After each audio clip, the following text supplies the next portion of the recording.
Have you or someone you know been diagnosed with YSD? Yog-Sothoth disorder is a serious problem facing our country today, and it's time we get serious about it. YSD has gone ignored for too long. If you've noticed symptoms of alien consciousnesses taking over your body at strange times of the day, perhaps you wake up in the middle of a field and have no memory of the last several hours, then you might too be suffering from YSD. For more information, call the law offices of Dr. Henry Armitage and see if you are eligible for our YSD recovery program.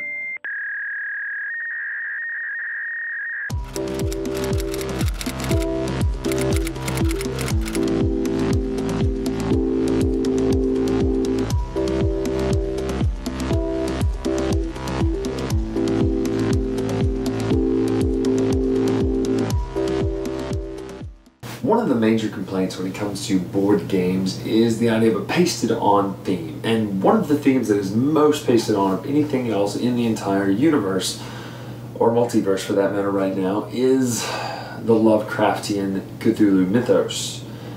All of them. All the games have it. Just, they're full of them. Little tentacles and bulbous things and Shoggoths. And you think, why are they making so many? Can they just not make one? But here's the thing, on the other side of the coin, there are a lot of people who really enjoy these games. I, for one, really enjoy the Lovecraft mythos. I love things like, the Arkham Horror Files games, Tides of Madness, all these are different games that are featured in that same universe, but there's a lot of them. However, if there were one game that you would introduce people to play co-op with, you say, hey, I'm going to teach you this game. We don't play against each other, we play on the same team. That game is called Pandemic. However, this happened. You knew it was coming eventually, one day. Those two things just merging together into this one product right here. Pandemic Reign of Cthulhu. Nice art on the front here, looks all Cthulhu-ish and investigators in the 1920s. Pandemic Reign of Cthulhu is one of those games that you just think from looking at it, oh man, it's a pasted-on theme, kind of like Star Trek Catan or something like that, whether that's pasted on or not. At first blush, any of these things that have this, this franchise, this game, it seems like it's pasted on. Is that the case though? Let's take a look at how this one plays, what it looks like and all that sort of stuff, and see, is it really something that is worth you going out and paying money for? Or should you just rather play Eldritch Horror or Pandemic? Let's take a look. It's Pandemic with Cthulhu. Now, I know that name immediately turned a lot of people off. They're like, oh, they're just putting Cthulhu in every game, which may or may not be true. I mean, that's something you can decide on your own if you really think that. But Pandemic Reign of Cthulhu is not just Pandemic with Cthulhu slapped on. You don't just, outbreak if a cultist happens. But there's a lot of good stuff in this game. Let's just kind of look at it and unpack it. So you've got your typical characters. They kind of look a lot like the Fantasy Flight Arkham Horror characters. But you know what? That's not really a knock against them, because up until this point, if you watch my history lesson at the beginning of this, you know that I thought that they had the run on that. But apparently it all comes from Call of Cthulhu and Chaosium and Lovecraft himself and the mythos. But, you've got your hunter, your investigator, your detective, your doctor, your magician, straight up Dexter Drake. You've got all these characters that you can play as in the game, and they all do different things. For instance, the hunter, she removes all cultists when doing the defeat a cultist action. Once per turn, you may defeat a Shoggoth for only one action. So it's basically kind of your, your medic and things like that. They're really good at that kind of stuff. All the little miniatures are actual plastic miniatures, nicely sculpted. These would actually paint well. They're not as detailed as something like, Fantasy Flight. They're not really meant for that, but they would paint if you wanted to. You could put just enough wash on there to get just some fine details out. The difference is you have your cultists out here. Now, instead of, for instance, when you go to place a fourth cultist, they don't just, they spread their influence. No, because that would have been too easy. They could have done that, but they didn't. Instead, up here at the top, you have this just track of great old ones. And so when you would have an outbreak of cultists, you flip over a great old one and he awakens. This would be one of the great old ones here. This is Haster. Ooh, the king in yellow himself. It says, draw the bottom card from the summoning deck, place one Shoggoth on that location, discard that card to the summoning discard pile, then move each Shoggoth one location closer to the nearest open gate. So these Shoggoths are the big dudes you see out there on the stage, on the board here. They're just slimy blobs of pustulous, gelatinous flesh. Granted, this one they have teeth and tongues, but who cares? They are bad dudes. There's only 3 of them.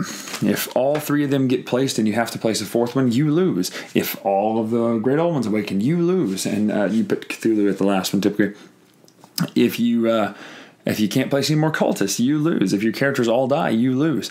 One cool thing, you'll notice that these character cards are 2-sided because they're sanity, because it's a Lovecraft game. Everybody has a sanity threshold of 4. When you choose to travel through these gates, you'll see them. Here's a gate. Here's a gate. Here's a gate. Sorry, that's not a gate. Somebody's standing on the gate. Here's a gate here. You'll see their pieces look a little bit different. You can travel kind of in between these gates for an action, but it costs you some sanity. So you'll roll the sanity dice. Heck yes, there's a dice in this game now. So your actions would be, walk, take a bus. That's your normal stuff. Use a gate. Move from one gate to another. When you do that, it costs you a little bit of sanity here. So you have to roll the sanity die after using a gate action, after resolving a relic. So you get these, relic cards now. Instead of like One Quiet Night, you get relics. All their different things like Warded Box, an Elder Sign, Aharazad's Flame, Amigo's Eye, Last Hourglass. All these are great things from the Lovecraft mythos that you use. But they have a cost of sanity on them. One other thing that I really like the change of is down here with these cards, with your investigator cards. When you get these, they don't say that, like Bogota or Karachi and all these stuff. It's just Dunwich, which this entire area is Dunwich. So to do this, you only have to have, a certain number of cards to seal the gate here at Dunwich. When you do that, you would put this over it and you seal it. Now, if you use an Elder Sign thing, it flips it over where you permanently shut it down, and it's basically like eradicating the disease. But for now, you close that gate. Your goal is to close all the gates before Cthulhu awakens and all the other lost conditions are met. And those are the major changes, really. I mean, you're sealing gates. But the interesting thing is, when you seal a gate, you can't use it anymore. So it's a good thing for you, but it also makes it a little bit more difficult. You can take these buses from bus station to bus station. The action now, instead of just flying or charting a flight, would be this. It says discard a clue card at a bus station to move to any location in that town or anywhere if the card matches your current town. So if you have the Arkham card you're discarding for Historic Inn, you can just move anywhere. Dunwich, whatever. But that's the main difference of the game. You kind of move around, you shut down these gates. Now, I don't know if you can see it from here, but this board is just really, it's a nice looking board. It's kind of a breakdown of Lovecraft's New England. So you have your Dunwich town, your Kingsport over here. They're all really nicely done. Innsmouth is blue, how appropriate. And even the art kind of matches what it should for the style of the game. Arkham's up there, it's very erudite looking. And Dunwich is more country. Mills and windmills and all that kind of stuff. It's just a pretty game, and they did a good job of it. So just merely saying, it's slapped on Cthulhu to Pandemic, I think it's a bit of disservice. I really enjoy this game, and it plays quite nice. You do it just like normal. You move around, you spin an action to kill a cultist, or not really sure what you do with them. You might murder them, probably, but they're cultists, right? They're trying to summon Great Old Ones and kill everybody, so sure, there's some kind of just war theory there, right? Anyway, that's Pandemic Reign of Cthulhu. Now, the cool thing is, I forgot to show you some of the, all the characters are here. All the cast of characters are here. Your classy, your Nyarlathotep, your Shub-Niggurath, Sathothqua, Yig, Ithaqua, everybody you would expect to be there. Dagon, Cthulhu himself.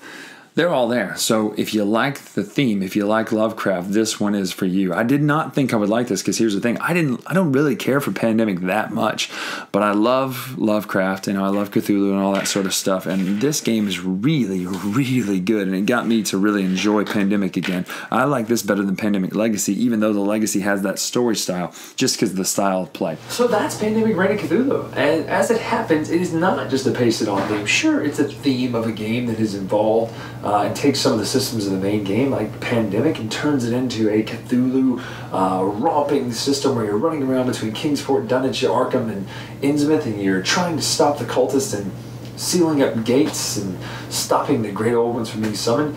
It's actually a very good translation of a new theme, an interesting theme. It's not a new theme, but an interesting theme. It's new to Pandemic, onto the Pandemic system. It's not just, you clear off these 3 cultists before they spawn a 4th one and their influence spreads. No, that's not what happens. Their influence doesn't spread outwards. You don't just have an epidemic. You summon a Great Old One, and then Nyarlathotep comes in and just wreaks havoc.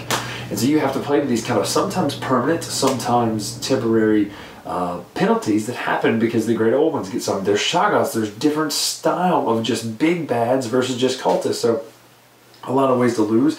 At first, it looks like it's going to be easy. This game seems like it's going to be a lot easier than regular Pandemic. However, I thought that. Even after I beat it, I went, oh, that seemed kind of easy, until I looked down at the deck and saw that we were 2 cards away from losing. I know that, you should probably know that ahead of time, but we were so into it. We were just in the middle of playing this game, and I really, really liked it. It is now my favorite version of Pandemic. Now, again, I know, in fact, if you look at the reviews I've done for the Dice Tower, 5 games have to do with the Lovecraftian mythos. Now, they're not all from Fantasy Flight. One of them's from Portal, one of them's from Fantasy Flight, and this one here is from Z-Man Games. It's a widespread theme, I'm aware of that. It's all over the place, and the main reason for that is it's public domain. It is a cool, fantastic sci-fi universe that is absolutely public domain, so it's much easier to use than, paying for Star Wars or paying for something else. But it's just... it works so well with the Pandemic system. So I definitely recommend that if you like horror games and you like Pandemic, you don't necessarily have to start with Eldritch Horror. This is basically it's like Arkham Horror Light. You're sealing gates, you're stopping cultists and monsters and all that sort of stuff.